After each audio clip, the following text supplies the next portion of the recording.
नमः शिवाय। सावन का महीना और चारों ओर महादेव की धूम।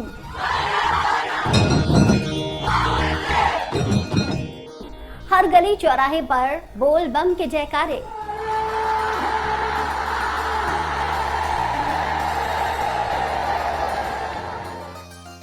शिव पुराण के अनुसार सावन का महीना पूर्णिमा तिथि पर श्रवण नक्षत्र में होता है, इसीलिए इस महीने को सावन का महीना कहते हैं।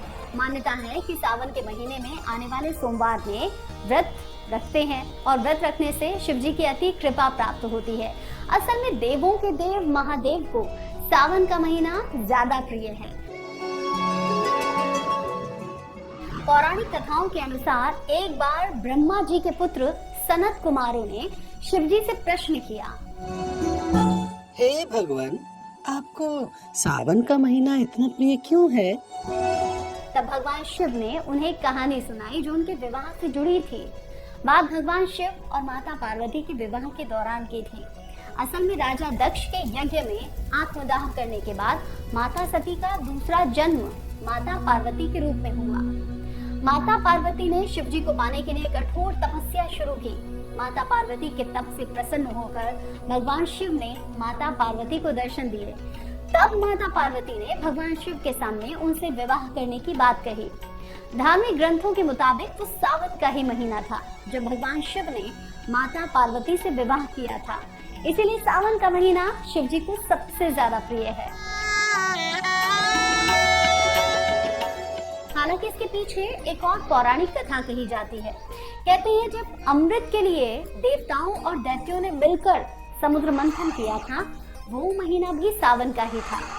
समुद्र मंथन में एक घटना घटी जिसके बाद से भगवान शिव को जलाभिषेक करने की परंपरा शुरू की गई। समुद्र मंथन में सबसे पहले विष निकला।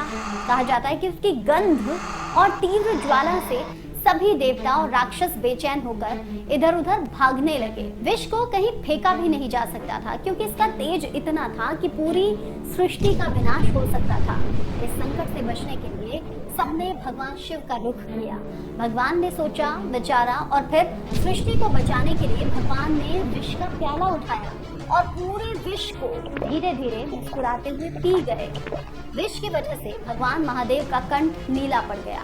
ये देखकर माता पार्वती ने महादेव के कंठ पर फौरन हाथ रख दिया और उस विष को नीचे उतरने से रोक दिया, जिसकी वजह से विष महादेव के कंठ में रुक गया।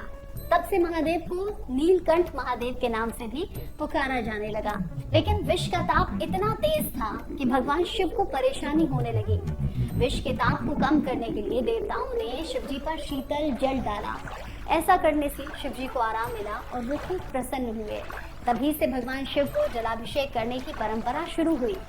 माना जाता है कि सावन के महीने में जलाभिषेक करने से भगवान शिव बहुत प्रसन्न होते हैं।